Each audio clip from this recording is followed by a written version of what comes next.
Oi, gente, tudo bem? Nessa aula nós vamos estudar sobre o teste de hipótese.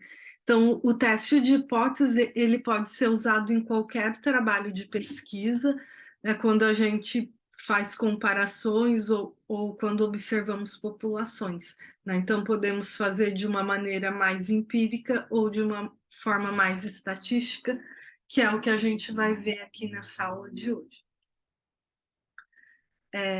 Então, para começar, né, então, qual que é o objetivo do teste de hipótese? Então, para qualquer área do conhecimento, né, quando a gente vai fazer uma pesquisa ou quando, né, um pesquisador, ele vai, né, fazer a sua pesquisa, então ele vai definir, né, uma hipótese sobre o que ele quer pesquisar, né? Então, aqui nessa charge, aqui nessa figura, então o que que a gente tem? A gente tem um pesquisador que está analisando a idade das pessoas e ele, né, tem a hipótese que ele acha que é, né, a idade média, por exemplo, é 50. Então, o que que a gente vai fazer no teste de hipótese? A gente vai verificar o que que é verdadeiro, né, e o que que é falso.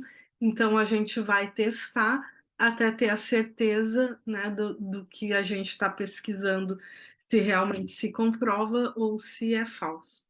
Então, a gente pode avaliar o comportamento de uma variável, né, ou a associação entre essas variáveis. Então, para iniciar o planejamento da pesquisa, né, então o que que a gente precisa? A gente precisa, né, de dados amostrais para poder analisar, e aí a gente vai testar a veracidade da nossa hipótese sobre esses dados amostrais que a gente chama de população, né? Então, a população é o mundo real ou os dados que a gente está analisando, e a hipótese de pesquisa é o que a gente vai testar se ela é verdadeira ou se ela é falsa. Então, todo trabalho de pesquisa, né, quando a gente começa, então a gente tem alguma hipótese e aí a gente vai estudar e analisar para verificar se ela é verdadeira ou falsa, né? Então, aqui alguns exemplos de teste de hipótese, né? Então, eu quero substituir o processador A pelo processador B e quero verificar se altera o tempo de resposta do computador, né? Então, eu quero verificar se ele fica mais rápido ou se ele fica mais lento ao trocar o processador, né? Então, em geral, a gente quer verificar, né, se melhora, né? Então, esse é um exemplo de uma hipótese que a gente quer testar e a gente não sabe se ela é verdadeira ou falsa. Um outro exemplo, né, uma campanha publicitária, eu quero verificar se ela produz um efeito produtivo nas vendas. Então, eu quero, após, né, iniciar a campanha publicitária, quero ver se as vendas aumentam. Um terceiro exemplo, né, eu quero implantar um programa de melhoria de qualidade na empresa, né, uma prestadora de serviços, e eu quero analisar, quero verificar se os clientes ficam mais satisfeitos, né, então depois dessa melhoria que foi implementada. Então aqui a gente viu 3 exemplos e vou usar esses 3 exemplos ao longo da aula, porque eles têm características diferentes que a gente vai analisar. Tá, então, agora se aprofundando um pouquinho mais, né, então a gente vai verificar a veracidade estatística de uma proposta, né, de uma hipótese. Então, a gente vai observar o conjunto de dados e vou verificar se o que eu estou testando é verdadeiro ou falso. Então, lá o tempo do processador. O que que eu vou fazer? Eu vou realizar experimentos, né, com amostras de ensaio com processador A, depois vou realizar experimentos com dados amostrais utilizando o processador B e vou anotar o tempo de resposta de cada um deles, né? Então, começo a minha pesquisa dessa forma. Na mesma coisa, na campanha publicitária, eu vou observar o nível de vendas em vários pontos de vendas antes de aplicar a campanha publicitária e depois de aplicar a campanha publicitária. No terceiro exemplo, que é o controle de qualidade, Então, eu vou avaliar, né, o percentual de reclamações antes da implantação do programa de qualidade e vou avaliar depois da implantação do programa de melhoria de qualidade e vou observar. Então, aqui a gente está definindo como a gente vai fazer o experimento e fazer a coleta de dados. Agora, desculpa, especificando um pouco melhor o planejamento da pesquisa. Então, eu já planejei como que eu vou fazer a coleta de dados, né? Então, agora a gente vai definir quais medidas a gente vai anotar. Então, lá no tempo do processador, eu vou coletar a média de tempos de resposta, né?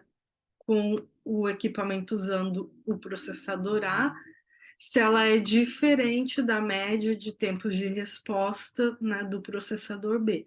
Então, aqui o que, que a gente está fazendo, né? A gente coletou a média usando o processador A e depois usando o processador B, e aqui a gente já está especificando qual como que a gente vai testar ou como que a gente vai comparar esses resultados. Né? Então, aqui um tipo de análise é verificar se as médias são diferentes. Né? Na campanha publicitária é a mesma coisa. Então, eu vou coletar a média de vendas, né? E daí eu posso, por exemplo, medir se a média depois de aplicar a campanha é maior do que a média de vendas antes de aplicar a campanha. Né? Então, essa é uma outra forma de verificação. Então, só para a gente observar aqui que a gente está coletando valores, né, que é a média, e a gente está especificando como que a gente vai fazer essa comparação. Né? No terceiro caso aqui, então, do controle de qualidade, eu quero ver a proporção de reclamações, né, após a instalação do programa de melhorias de qualidade, se é menor do que, né, a proporção antes de realizar o programa de melhorias de qualidade. Então, aqui, de novo, eu tenho uma medida, né, os dados que eu vou coletar, que é a proporção, e como que eu vou fazer essa comparação. Né, então, aqui na formulação da análise, né, agora né, analisando esses exemplos, então, quando eu tenho média, então eu vou comparar entre essas duas médias, né, vou verificar se elas são, né, diferentes e qual é maior e qual que é menor, né, qual que é melhor e qual que é pior.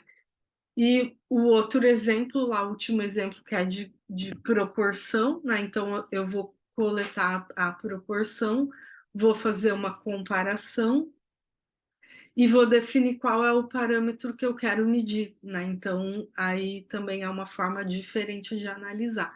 Né? Então, até aqui, o que a gente pode resumir é que o que a gente vai fazer? A gente vai coletar dados e eu vou fazer comparações, né? E a gente parte de uma hipótese, que é o que a gente vai ver agora como definir, né? Então, a hipótese é o que eu quero analisar. Então, eu estou supondo alguma coisa, e aí, né, o teste de hipótese eu vou avaliar e vou demonstrar, né, vou garantir que o resultado que eu alcancei nesse teste de hipótese, então ele é verdadeiro, né? Diferente só de se fazer uma suposição, né, que a gente não tem como provar que o resultado então é verdadeiro. Né? A gente não tem como provar a veracidade do resultado.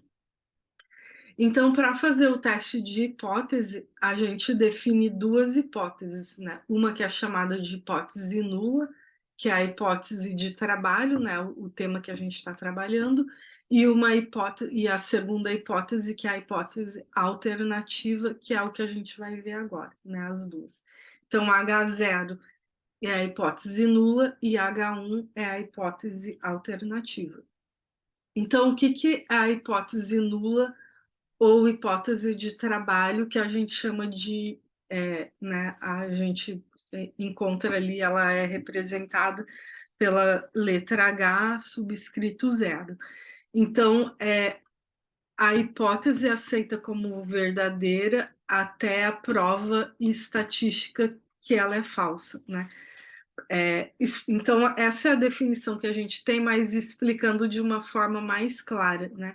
A hipótese nula, ela representa o contrário do que a gente quer provar, né. Então, enquanto eu não conseguir provar que é verdade aquilo que eu estou pesquisando e que eu quero saber se é verdadeiro, enquanto eu não provei, é falso, né. Então a gente parte desse princípio. Então, no teste de hipótese, a gente parte sempre o ponto de partida da análise de dados é a hipótese nula, que é o que a gente quer refutar, né. Então ela é formulada em termos de igualdades de parâmetros, né, ou uma comparação, né, entre um parâmetro ou também o uso de constante. Mas aqui, de uma maneira bem simplificada, é o contrário do que a gente quer provar. Então, se eu quero, né, provar que uma campanha publicitária vai melhorar as vendas, então a hipótese nula é que ela não melhora as vendas. Então a gente vai provar ao longo da pesquisa que ela melhora as vendas e daí sim, né, a gente tem o resultado desejado. Então aqui, a segunda hipótese, né, que é a hipótese alternativa, então essa é a hipótese de fato que a gente quer provar, mas a gente só vai ter a resposta, né, ao final da pesquisa, né, se ela for validada, se não fica valendo a hipótese nula, né. Então a hipótese alternativa é quando os dados mostram evidências suficientes que a hipótese nula é falsa, porque a gente sempre inicializa, né, a nossa análise pela hipótese nula. Então, a gente vai tentar rejeitar essa hipótese nula.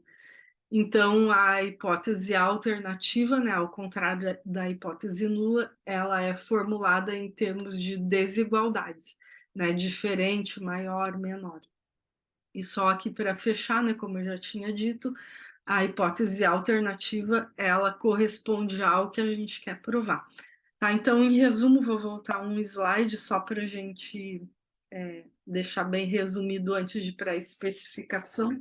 Né? A hipótese nula é representada através de H subscrito zero, e ela representa o contrário do que a gente quer provar.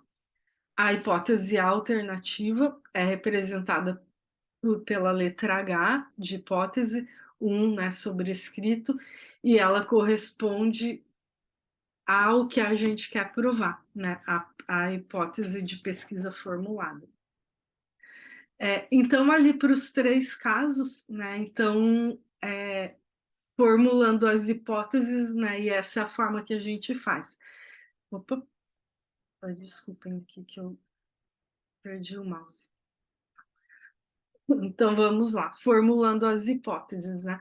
Então, para o primeiro caso, que é a comparação dos 2 processadores, né, então ali o que que a gente quer medir? Eu quero medir que o tempo médio de resposta do, processador A é diferente do processador B. Então, eh, o que que vai ser a minha hipótese nula? É o contrário do que eu quero provar, então os tempos são iguais, né. Então aqui, né, eu tenho o MA é o tempo médio de resposta do processador A, que eu vou coletar os dados. MB é o tempo médio de resposta do processador B, que eu vou coletar os dados, e aqui então está a minha hipótese nula, que o tempo vai ficar igual, né, não vai se modificar, e a minha hipótese alternativa, que é o H1, que é o que eu acredito, né, que vai acontecer. Então, quando eu troco o processador, o tempo de resposta, né, de MA vai ser diferente de MB. Então, essa é uma forma de especificar as hipóteses, né. Aqui para o segundo caso, que também é de média, né, mas aí a gente vai testar, né, se um fica melhor que o outro. No primeiro caso, a gente estava só testando a diferença.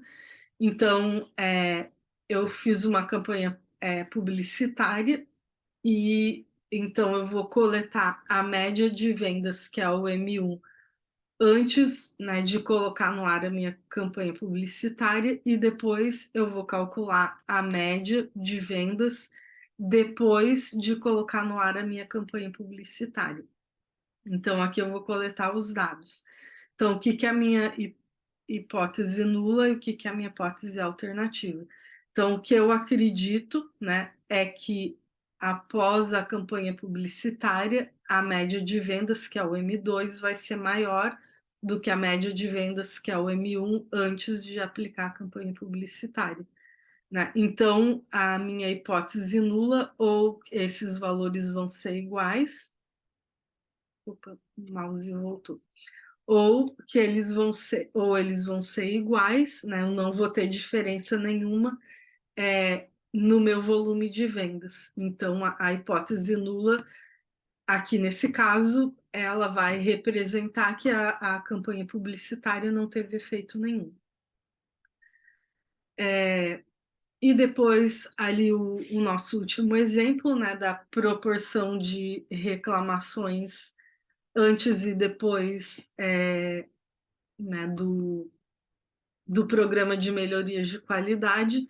Então, aqui, né, o que a gente vai analisar, então, é a proporção de reclamações, né? Então, depois do meu programa de melhorias de qualidade, então eu quero uma proporção diferente de reclamações, né? Então, uma forma de representar é assim.